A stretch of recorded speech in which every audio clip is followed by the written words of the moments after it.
자, 그럼 이번 동영상에서 도대체 예외가 무엇인가 라는 거에 대해서 살펴보겠습니다. 자, 우리가 보통 일반적으로는 오류라는 얘기 또는 에러라는 얘기를 하죠. 제가 친구랑 오류랑 에러랑 말이 좀 비슷하다라고 했더니 그게 언어들 간의 유사성이 있을 수 있다 이런 그런 잡담을 한 적이 있었는데 갑자기 생각이 나서 자, 아무튼 오류, 에러 이렇게 얘기하는 이러한 상황들 이게 우리한테는 익숙한 용어지만 예외라는 표현을 씁니다. 자바에서는 또는 많은 프로그래밍 언어에서 예외라는 표현을 씁니다. 그래서 오류라고 하는 것은 예외의 일종이라고 생각하시면 됩니다. 어떤 뜻이냐면 애플리케이션을 구축하는 과정에서 여러분이 기획한 바가 있을 겁니다. 이 애플리케이션은 어떻게 동작해야 되고 어떤 상황에서는 어떤 일이 발생해야 된다. 이러한 기획 하에서 여러분들의 애플리케이션을 만들 거예요.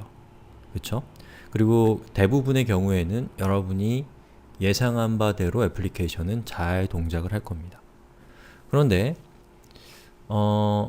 여러 가지 이유로 인해서 예상하지 못했던 상황이 발생할 수가 있죠. 예를 들면 여러분이 프로그램을 만들었는데 그 프로그램을 켜놓은 상태에서 여러분이 키우는 고양이가 키보드로 지나갔다거나 아이들이 와가지고 키를 이 손바닥으로 키보드를 꽝꽝꽝 때려가지고 정말 일반적인 상황에서는 발생할 수 없는 그런 액티비티가 발생해서 애플리케이션이 동작을 멈추는 일이 생길 수가 있겠죠. 바로 제가 지금 말씀드린 것처럼 일반적이지 않은 상황에서 우리가 기획했던 것과는 다르게 발생하는 어떠한 문제들을 포괄적으로 이 자바에서는 예외, 영어로는 exception이라고 부릅니다. 여기 exception이라고 써있죠?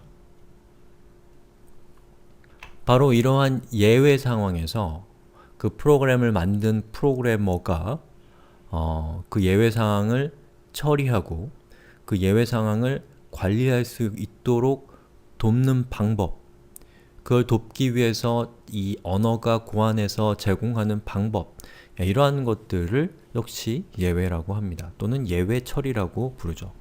자, 그러면 예외라고 하는 것이 어떤 경우에 발생하고 또 이 예외를 어떻게 처리하는가에 대해서 같이 한번 살펴보시죠.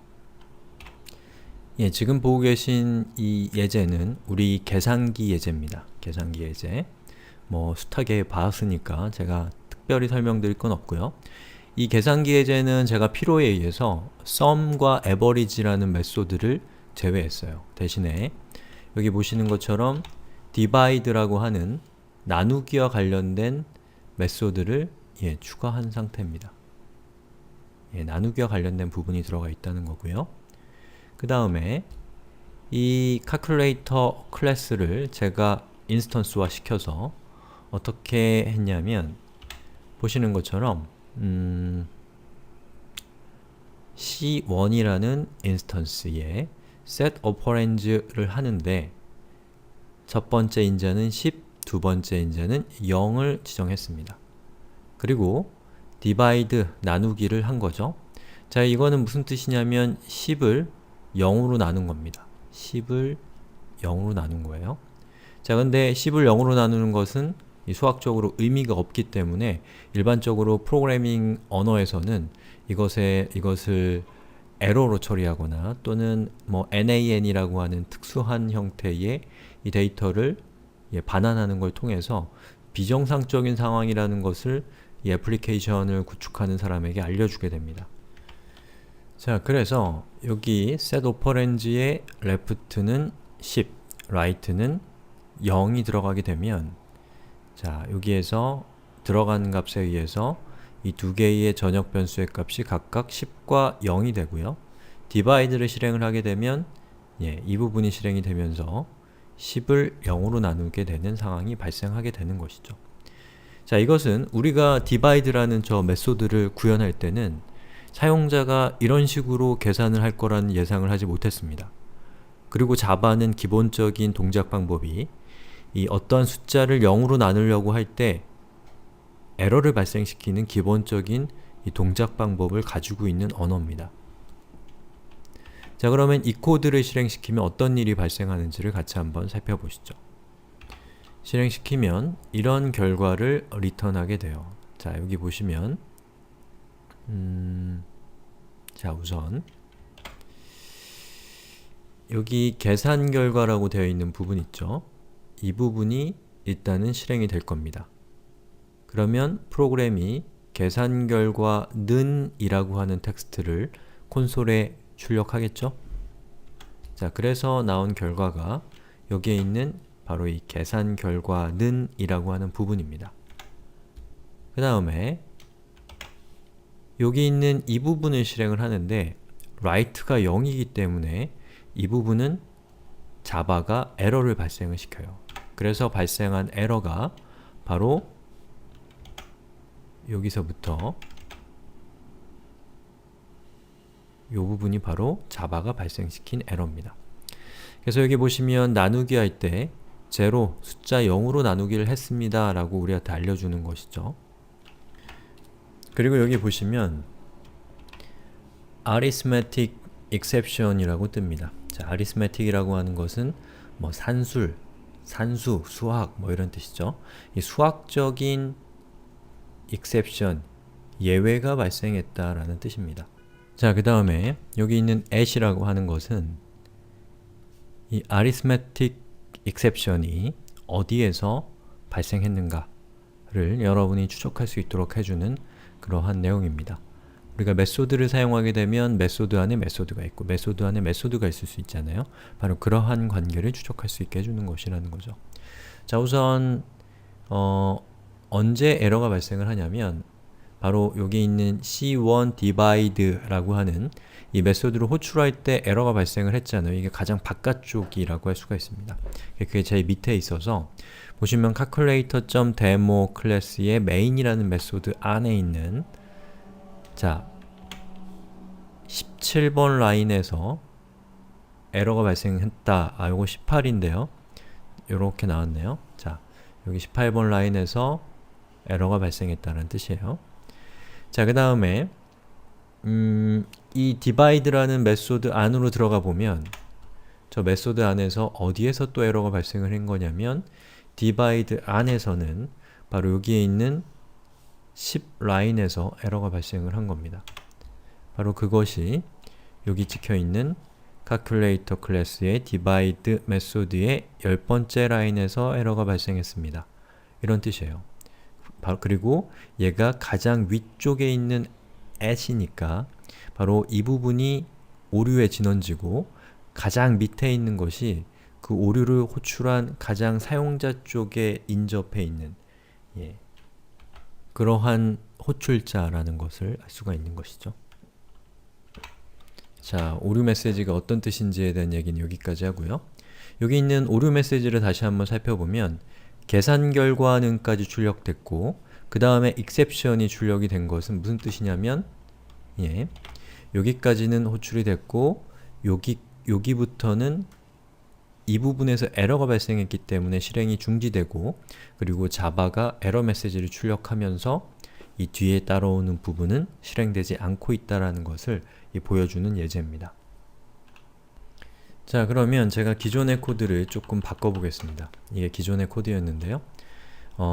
이 부분을 지금은 이게 무엇인지는 일단은 모르셔도 상관없습니다. 알 수가 없죠. 제가 설명을 안 드렸으니까. 자, try는 뭐 시도한다는 뜻이죠. 여기 있는 로직을 실행해 본다 라는 뜻이에요. 자, try 그리고 catch는 뭘 잡는다는 뜻이죠. exception E 자, 이렇게 하면 이렇게 하고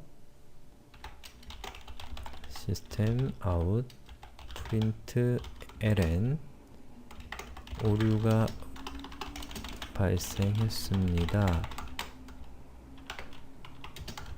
그 다음에 여기서 e는 바로 여기 있는 요 e입니다. e.getMessage 자, 이렇게 하고 제가 이것을 실행하면 결과가 어떻게 달라지는지를 한번 살펴보죠. 자, 실행했습니다. 계산 결과는 그리고 오류가 발생했습니다. by 제로라고 뜹니다. 자, 여기 있는 내용을 카피해서 자, 이 부분에다가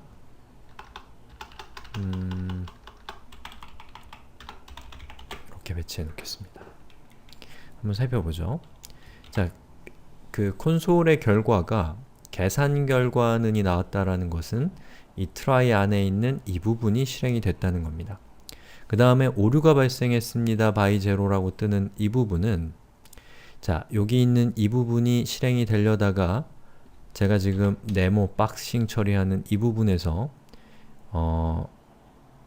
arithmetic exception이 발생했기 때문에 실행이 중단이 되는데 이전에 살펴봤던 것은 에러가 쭉 떴는데 지금은 에러가 발생하지 않고요. 바로 이 catch 안에 있는 중괄호 안의 내용이 실행이 됩니다. 그 결과 오류가 발생했습니다 라는 이 메시지가 바로 이렇게 출력이 된 것이고요. 그 다음에 슬래시 by 제로라는 것은 바로 이 부분이 호출되면서 by 제로라는 스트링을 리턴한 것이죠. 자, 이제 try와 catch라고 하는 저 생소한 이 문법적인 요소에 대해서 설명을 드리겠습니다. 자, 이 try라고 하는 것과 이 catch라고 하는 것은 예외를 처리하기 위한 핵심적인 문법적인 요소입니다. 그래서 여기 있는 이 코드가 이렇게 있을 때 이 코드들이 뭔가 예외를 발생시킬 위험을 안고 있는, 의심할 수 있는 그런 코드인 경우에는 왜냐하면 지금 여러분들 딱 보시면 나누기가 들어오고 나누기는 분모가 0인 경우에는 오류가 발생하잖아요. 그럼 여러분은 사용자가 분모로 0을 줄 수 있다라는 것을 추정할 수가 있죠. 예측할 수가 있잖아요. 그 얘기는 뭐냐? 바로 이 부분에서 뭔가 문제가 발생할 가능성이 있다라는 것을 예측할 수가 있는 것이죠. 바로 그렇게 예측되는 부분을 try라고 하는 것으로 묶어서 더 확대해서 보여드릴게요. 자, 그렇게 예측되는 부분을 try 중괄호와 중괄호 사이에 위치시키고요. 그 다음에는 catch라고 하는 키워드를 쓰고 이거는 나중에 설명드릴 거고요. 중괄호와 중괄호 사이에 위치시키게 되면 만약에 여기 있는 이 try 안에 있는 코드가 실행되다가 에러가 발생하면 그 순간 이 try 안에서의 실행은 중지됩니다. 그리고 어디로 가냐면 바로 이 catch 키워드가 이끄는 이 중괄호 안에 있는 구문이 실행되기 시작하는 겁니다. 그렇기 때문에 오류가 발생했다라는 메시지가 뜨는 거예요. 그리고 여기에 있는 이 catch 뒤에 있는 이 부분 있죠? 이 부분은 어때요? 마치 메소드와 비슷하지 않나요? 생긴 게? 예. 일종의 메소드라고 생각하셔도 뭐 크게 다르진 않을 것 같습니다. 이건 뭐냐면 자바 버추얼 머신이 이것을 실행하는 과정에서 try 안에서 만약에 어떤 에러가 발생됐다. 그럼 자바 버추얼 머신이 자동으로 catch라고 하는 이 구문을 호출하게 됩니다. 그리고 그 구문의 매개 변수로 에러에 대한 정보를 담고 있는 객체를 이 매개 변수로 전달을 해요. 그리고 그 객체의 데이터 타입은 여기 적혀 있는 것처럼 exception이라는 클래스입니다. 그리고 이 클래스 안에는 exception이라는 클래스 안에는 get message라고 하는 메소드가 포함이 되어 있어서 여러분이 이렇게 코드를 작성해 놓으면 에러가 발생했을 때 이 자바 버추얼 머신이 전달하는 이 exception이라는 클래스의 인스턴스인 e라고 하는 저 변수에 여러분이 getMessage 메소드를 호출하면 에러가 발생한 이유에 대한 내용이 이렇게 리턴되게 되는 겁니다. 자, 정리해 볼까요? 우선 try는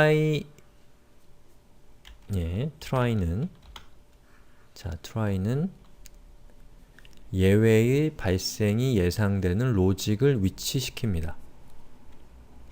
try로 감싸는 거예요. 그 다음에 catch는